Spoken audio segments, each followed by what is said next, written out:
Hello everyone. I thought I'd do a video on Isaiah 3, and first I'll read Isaiah 3, and then I'll go over it as to what it's saying,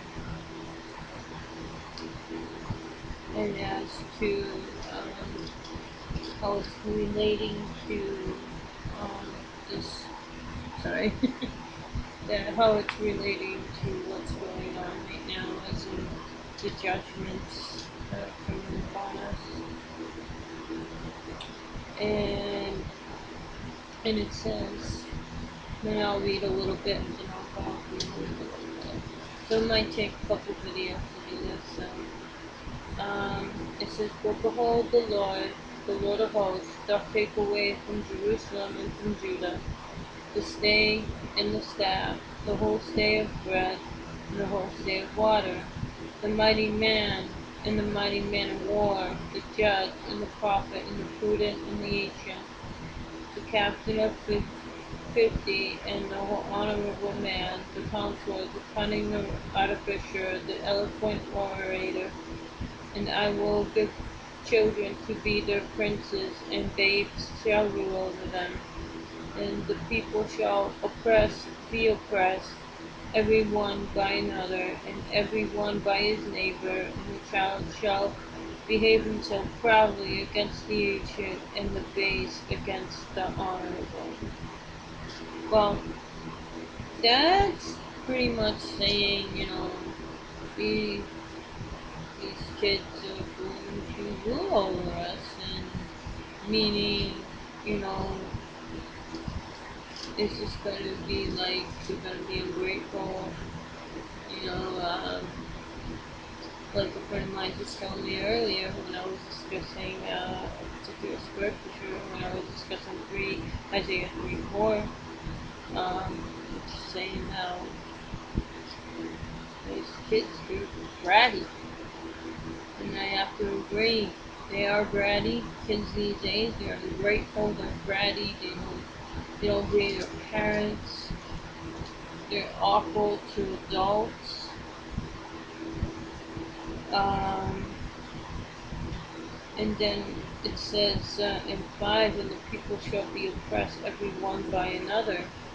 And you see that right now. It's not just in this nation, in America. It's everywhere.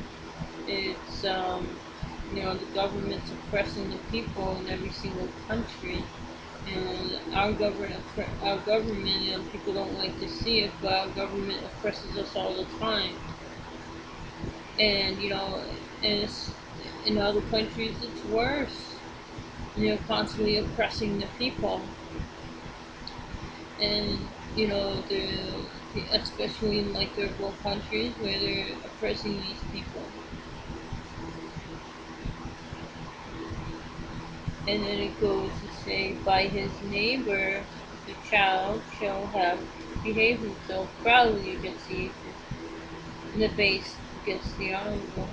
So these children, and it's primarily what they do so against the honorable people. And I'll go and see. And when a man shall take hold of his brother of the house of his father, saying, Thou hast chosen, be thou our ruler, and let this ruin be under thy hand. And in that day shall he swear, saying, I will not be an healer, for in my house is neither bread nor clothing. Make me not a ruler of the people. For Jerusalem is ruined, and Judah is fallen, because their tongue and their doings are against the Lord, to provoke the eyes of his glory. The show of their countenance doth witness against them, and they declare their sin. As Sodom they hide it not. Woe unto their soul, for they have rewarded evil unto themselves. Say ye to the righteous, that it shall be well with him, for they shall eat the fruit of their doings. So, like from 6 to 10, I'm just talking about how brother is gonna try and force him to be a ruler, or and the brother's like, I don't want to be a ruler. You know, I don't have no money. I don't have no. How can I be a ruler? When I have no food in my home, or no clothing. So if he has no food and no clothing, how can he be a ruler? And it makes perfect sense. And then it's talking about Jerusalem being ruined and Judah falling, and they're doing being against the Lord, which is what's going on now. People are going against the Lord, and they're going against everything that the Lord puts in His Word, and they're going. It's all over the world. I mean, the Middle East, they're going against the Lord, which is causing, like, for example, lovely President Obama wants to draw back the 1967 borders. And what that's gonna bring on is World War III, or worse yet, Armageddon. Because the Arabs think that, the whole world belongs to them and them only. And they're gonna go in there and they're gonna try to overthrow Jerusalem and make it a complete Islamic state.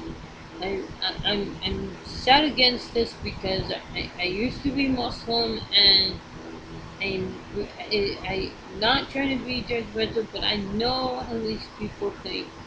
They're not gonna go in there and say, okay, let's give us a Palestinian state. Okay, let's give us all this, and everything's gonna be kosher, and it's gonna be all goody goody gumdrops, and nobody, we're not gonna attack nobody and not gonna do anything. We just want our freedom and our own country and our own existence, which is well and good. And I'm a person of support that supports that everybody has the right to their own existence. Their own people. Every people has a right to their existence.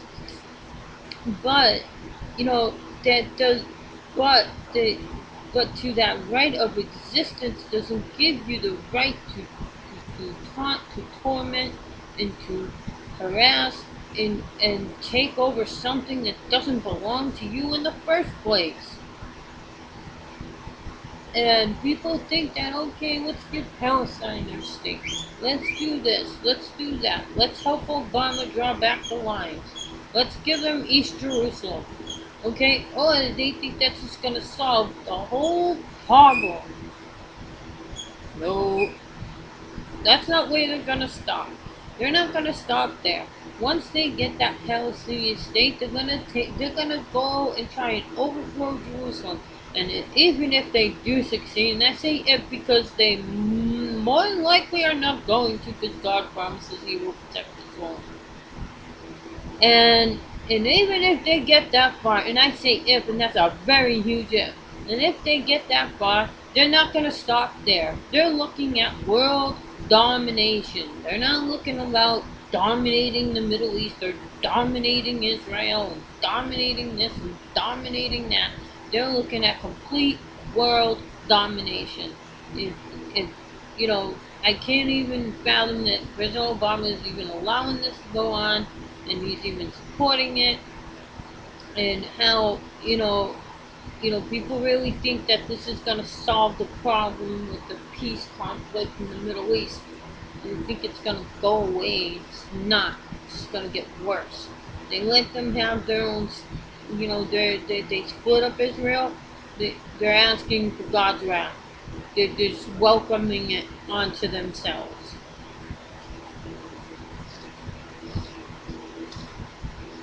And that's where that comes in.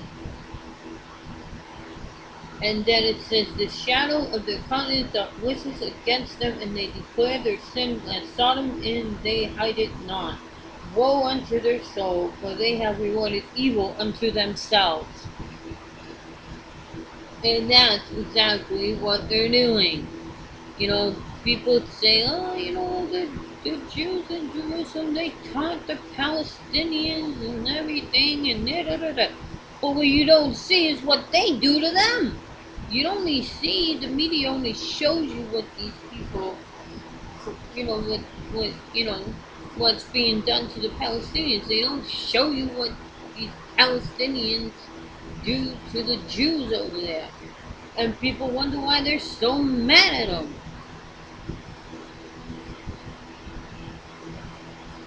And they, and like they said that they had it not woe unto their soul, for they have rewarded evil unto themselves. And it says, say ye to the righteous that ye shall be with them, for they shall eat the fruit of their doings. The righteous will be rewarded. And then it goes, as for my people, children are their oppressors, and women rule over them. O my people, they which led thee cause thee to err, and destroy the way of thy paths. The Lord standeth up to plead, and standeth to judge the people. And the Lord will enter into judgment with the ancients of his people, and the princes thereof. For ye have eaten up the vineyard, the spoil of the poor is in your houses. Meaning people oppressing the poor, and the spoil of that is in their houses. Meaning these children who are ungrateful and rude and disrespectful to their parents.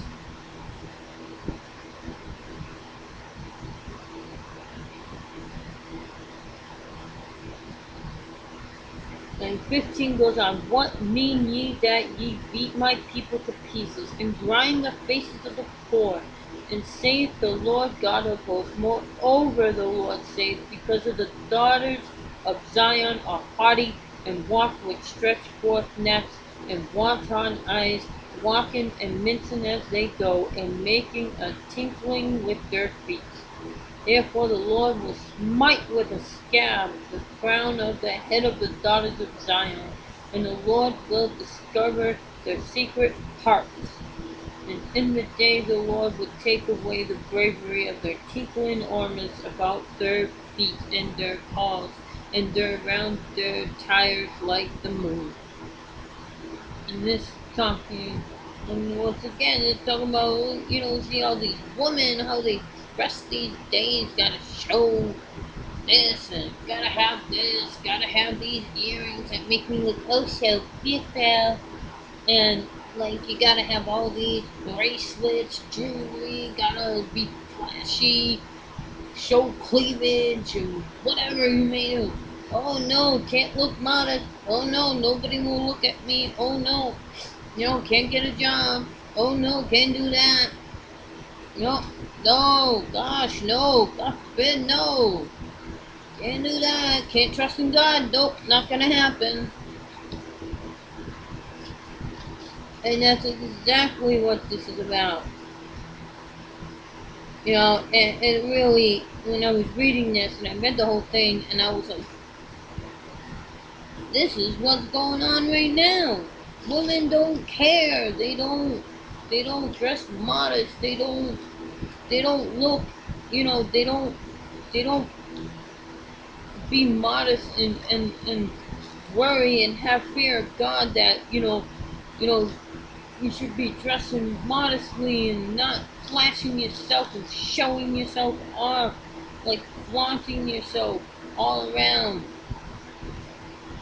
You never seen any of these women, you know, these women of the Bible going around and being flashy, especially humble and pious and modest women. You never hear about that, or you never see about that. And 19 says the chains and the bracelets and the mufflers, the bonnets and the ornaments of the legs, and the headbands and the tablets and the earrings, the rings and the nose jewels, the changeable suits of apparel and the mantles and the whimpers and the crystal pins, the glasses and fine linen and the hoods and the veils.